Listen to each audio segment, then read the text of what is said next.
नमस्कार। मेरे YouTube channel सांसारिक से आध्यात्मिक यात्रा में आप सभी का बहुत बहुत स्वागत है। आज मैं अपने एक अनुभव पर ये वीडियो बनाना चाहती हूँ और बनाकर लेकर आई हूँ। ये बात लगभग 25 साल पहले की बात है। मैं भूतों प्रेतों में वैसे तो विश्वास नहीं करती, लेकिन इतना अवश्य मानती हूँ कि जहाँ पर पुण्य है तो पाप भी है, यदि अच्छाई है तो बुराई है, यदि देवता है तो कुछ ना कुछ नकारात्मक शक्तियाँ अवश्य ही इस धरती पर है। नहीं तो अन्यथा अगर बुराई नहीं होगी तो अच्छाई की जो महत्व है अच्छाई का वो कोई नहीं समझ पाएगा, और पाप नहीं होगा तो पुण्य का कोई महत्व नहीं रह जाएगा। और यदि नकारात्मक शक्तियाँ या फिर गलत शक्तियाँ नहीं होंगी तो देवी देवताओं तक का कोई महत्व ही नहीं। वही हमें उन चीज़ों से बचाते हैं, इसीलिए हम उनकी पूजा करते हैं, इसीलिए हम उनको मानते हैं, ताकि वो इस संसार में अपना प्रभाव, अपना प्रभुत्व, अपना वर्चस्व बनाए रखें और हम सबकी रक्षा करें और ये दुनिया सकारात्मक शक्तियों से भरी रहे। इसीलिए हम देवी देवताओं की, अपने इष्ट की पूजा करते हैं।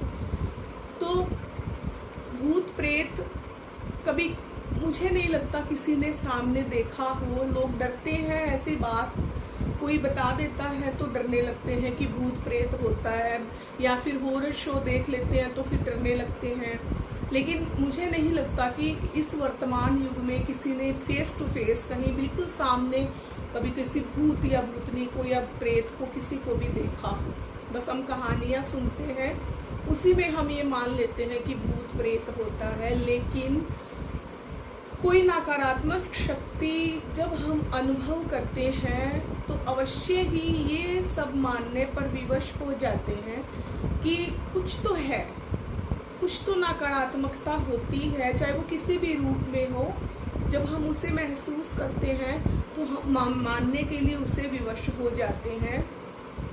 मैंने भी बहुत सारे ऐसे अनुभव हैं मेरे जीवन के, जो मैं एक एक करके जिन पर मैं वीडियो बनाती जा रही हूँ।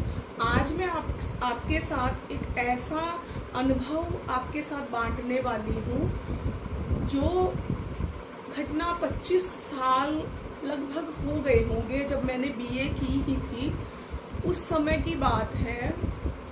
मैं अपने कज़न भाई भाभी के साथ राजस्थान में जो हमारे लोक देवता हैं रामदेव जी, उनका जो तीर्थ स्थल है, उनका जो स्थान है वो जैसलमेर में पड़ता है। हम वहीं पर जा रहे थे। हमने बस से वो यात्रा शुरू की थी और हम अपने गांव से निकल चुके थे, और जैसे ही हम आसपास, क्योंकि वो पूरा वहाँ पर जो स्थान है, इलाका है, वो रेगिस्तानी इलाका होता है। केवल मिट्टी, जंगल, पेड़, मतलब दूर दूर तक, यदि आप निर्जन वन जिसे आप कह सकते हैं, दूर दूर तक वहाँ सन्नाटा और यही रहता है। दिन के समय तो हम ये मानते हैं कि धोरारी भूमि है, मरुस्थल है, रेगिस्तान है, निकल जाता है। लेकिन जब रात के समय वहाँ से बस गुजरती है तो ऐसा लगता है कि कुछ डरावना सा। लेकिन मैं उस चीज़ को नहीं कभी मानती थी। सुनती थी अपने बड़ों से कहानियाँ, भूतों की बातें सुना करती थी और डरती भी थी, लेकिन सामने मैंने नहीं देखा। और मैं आज जब मैं इस समय तक पहुंच गई हूँ तो मैं नहीं मानती कि ऐसे कोई भूत होता है।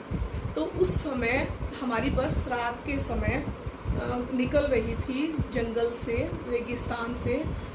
तो बहुत कम यात्री रह गए थे वहाँ, क्योंकि मंदिर तक जाने वाले या फिर उस रुणेचा रामदेवरा तक पहुँचने वाले बहुत कम लोग थे जो वहाँ जा रहे थे। पूरी बस लगभग खाली ही थी। मैं, मेरे भैया और भाभी थे।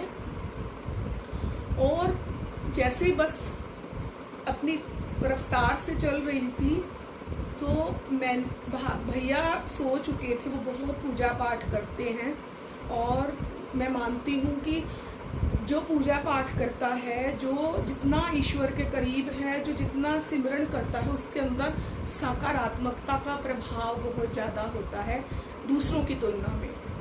तो भैया सो गए थे, भाभी को भी नींद आ गई थी, लेकिन मैं जाग रही थी और मैं खिड़की से बाहर देख रही थी। और रात के 12 से 2 बजे के बीच का जो समय चल रहा था, और जैसे मैं खिड़की से बाहर देख रही थी, मुझे एक सफ़ेद वस्त्रों में एक स्त्री को मैंने देखा। वहाँ दूर दूर तक कोई गाड़ी नहीं थी, कोई घर नहीं था, कोई लाइट नहीं थी, कोई पानी नहीं था, कुछ नहीं था। और रात के 12 से 2 बजे के बीच में यदि हम किसी को ऐसे ही जंगल में, वो भी स्त्री को देखते हैं, तो ये कोई व्यर्थ की बात नहीं हो सकती। और जैसे ही मैंने उसे देखा, हमारी बस का संतुलन बिगड़ने लगा। उसने शायद लिफ्ट मांगी थी और ड्राइवर ने, शायद वो जानते होंगे, उन्होंने गाड़ी नहीं रोकी।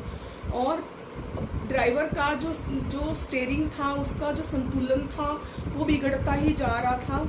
और बस अपनी, जैसे बस सीधे चलते चलते सर्पिल आकार में चलने लगी, जैसे सांप चलता है, बिल्कुल डामाडोल हो गई।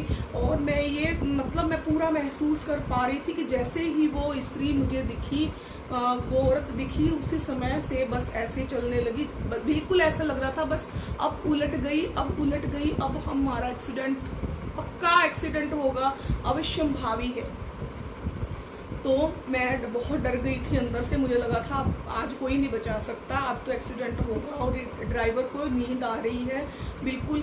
और मैंने अपने भैया को जगाना शुरू किया, भैया उठो। मैं उनको इसलिए जगा रही थी, मुझे लगता था कि वो ड्राइविंग जानते हैं और वे बस का स्टीयरिंग संभाल लेंगे, और ड्राइवर को शायद नींद आ रही है तो बस को बचा लेंगे और सही से चला पाएंगे। और या फिर रोक दी जाए अगर उसे नींद, मैं भैया को इसलिए जगा रही थी कि आप ड्राइवर से बोल दो यदि तुम्हें नींद आ रही है तो कोई बात नहीं, कुछ समय के लिए विश्राम कर लिया जाए और बस को रोक दिया जाए।